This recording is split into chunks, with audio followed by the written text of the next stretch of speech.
નમસ્તે બાળમિત્રો, આજે આપણે ધોરણ 2 વિષય ગુજરાતીમાં પાઠ 9 આપણે સૌ તોફાનીનો અભ્યાસ કરીશું. તો તેમાં સૌ પ્રથમ એક સરસ મજાનું ગીત આપેલું છે, તો તે આપણે ગાઈએ. વડલા ડાળે વાંદરા ટોળી કરતી હુપાહુપ, છાનો માનો જોયા કરું થઈને ચૂપાચૂપ. વડલા ડાળે વાંદરા ટોળી કરતી હુપાહુપ, છાનો માનો જોયા કરું થઈને ચૂપાચૂપ. એક મોટો બુઢિયો એ વાનરનો સરદાર, એની પાછળ નાના મોટા વાંદરા છે 10-12. છાપરા કૂદે કૂદે અગાસી એવા એ બહાદુર, છાનો માનો જોયા કરું થઈને ચૂપાચૂપ. લીમડા કેરી ખાય લીંબોડી, વડના ખાય ટેટા, કેરી ખાઈ ખાઈને ગોટલા નાખે હેઠા. ઠેકડા મારે ગુલાટો કરતા જૂટાજૂટ, છાનો માનો જોયા કરું થઈને ચૂપાચૂપ. વડલા ડાળે વાંદરા ટોળી કરતી હુપાહુપ, છાનો માનો જોયા કરું થઈને ચૂપાચૂપ. બાળમિત્રો, મજા આવીને ગીત સાંભળવાની? કેવું સરસ ગીત હતું. વાંદરાની આખી ટોળી છે તે વડના ઝાડ પર હુપાહુપ કર્યા કરે છે, એક ડાળેથી બીજી ડાળે. અને નાનો જે બાળક છે તમારા જેટલો, એ છાનો માનો ચૂપાચૂપ જોયા કરે છે આ બધું. એમાં એક મોટો જે વાનર છે એટલે કે વાંદરો છે, તે આખી ટોળીનો સરદાર છે અને એની પાછળ નાના મોટા એવા 10-12 વાંદરા છે. તેઓ છાપરા કૂદે અગાસી કૂદે એવા તો એ બહાદુર, એવો એને ડર લાગતો નથી. છાનો માનો જોયા કરે છે બાળક ચૂપાચૂપ. લીમડાની લીંબોળી ખાય, વડના ટેટા ખાય, અને કેરી હોય એ ખાઈ અને કેરીના જે ગોટલા હોય એ નીચે ફેંકતા આવે. પછી ઠેકડા મારે, ગુલાટો મારે અને જૂટાજૂટ કરે. આ બધું એક નાનો બાળક છે તે જોયા કરે છે. કેવું સરસ છે. હવે એના નીચે જોઈએ. વાંચો અને અભિનય કરો.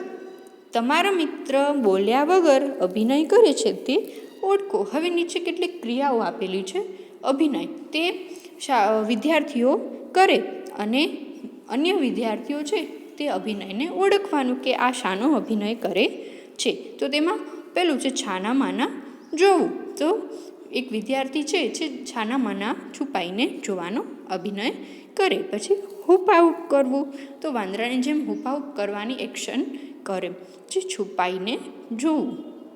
ઠંડા પાણીમાં ડૂબકી ખાવી, હવે જેમ આપણે પાણીમાં ડૂબકી ખાઈએ એ રીતે એક્શન કરવાની.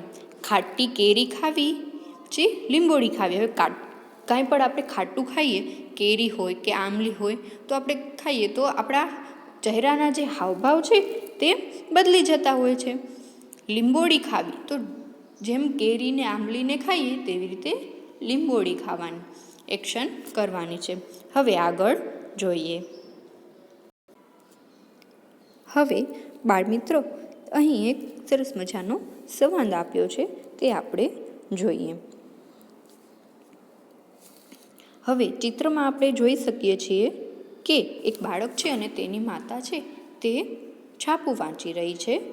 હવે તે નીચે શું લખ્યું છે તેના વિશે તે આપણે જોઈએ. શૌનક કહે છે, મમ્મી આજે તો મેં મોટું પરાક્રમ કર્યું, એટલે કે કાંઈક મોટું કામ કર્યું છે. મમ્મી પૂછે છે, વાહ બેટા, શું કામ કર્યું? શું પરાક્રમ કર્યું એવું? શૌનક કહે છે, આ ઘાસ મેં જમીનમાંથી ખેંચી કાઢ્યું. હવે આપણે ચિત્રમાં દેખાય છે કે શૌનકના હાથમાં ઘાસ છે તે મમ્મીને આપે છે અને કહે છે કે આ ઘાસ છે તે મેં જમીનમાંથી ખેંચી કાઢ્યું. મમ્મી કહે છે, ઓહો હો, આ તો બહુ મોટું પરાક્રમ. સોનક કહે છે, હાસ તો વળી, એક તરફ આખા બગીચાની જમીન આ ઘાસને પકડી રહી હતી અને બીજી તરફ હું એકલો હતો તો પણ મેં ઘાસને ખેંચી રાખ્યું. હવે આમાં રમૂજી છે. હવે બાળકને શું થાય છે કે બગીચાની જે જમીન છે તે ઘાસને પકડી રાખે છે, કેમ કે ઘાસ ક્યાં હોય? જમીનમાં એકદમ અંદર હોય. એટલે એને એમ થાય છે કે આ જમીન છે તે બગીચાની એને ઘાસને પકડી રાખ્યું છે અને બીજી બાજુ હું એકલો છું, તોય મેં આ બધું ઘાસ એકલાએ કાઢી લીધું. પછી આગળ બીજું જોઈએ તો સાપ કહે છે, બેટા આજે કેમ આટલો ખુશ છે? તો બેટો કહે છે, પપ્પા આજે મેં એક નવું જ કામ કર્યું. સાપ કહે છે, એવી તો શી નવાઈ કરી?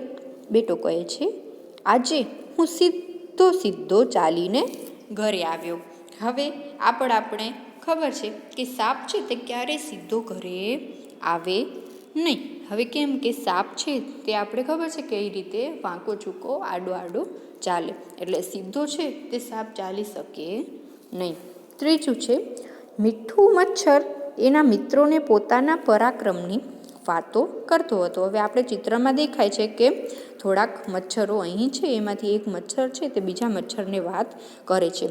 મીઠું કહે, આજે તો મેં જબરું કામ કર્યું. બધા મચ્છર નવાઈથી બોલી ઉઠ્યા, એવી તો શું ધાડ પડી? એટલે કે એવું તો તે શું કામ કર્યું?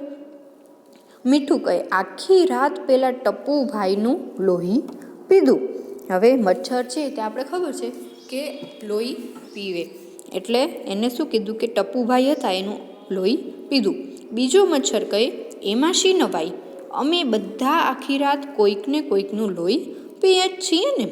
મીઠું કહે, પણ ટપુ તો મચ્છરદાનીમાં હતો, હું મચ્છરદાનીમાં ઘૂસી ગયો. બોલો, હવે આપણે મચ્છરદાની શેના માટે લગાવીએ? કે મચ્છર છે તે આપણને અંદર હેરાન ન કરે એટલા માટે. હવે બધા મચ્છર કહે, વાહ મીઠું, તારું પરાક્રમ. હવે શું કહે છે કે હું મચ્છરદાનીમાં ઘૂસી ગયો અને પછી મેં ટપુનું લોહી પીધું. તો બાળમિત્રો, તમને આ સરસ મજાનું જે અભિનય ગીત અને આ જે 3 રમૂજી ટૂચકા હતા તે ગમ્યા હશે એવી મને આશા છે. Thank you.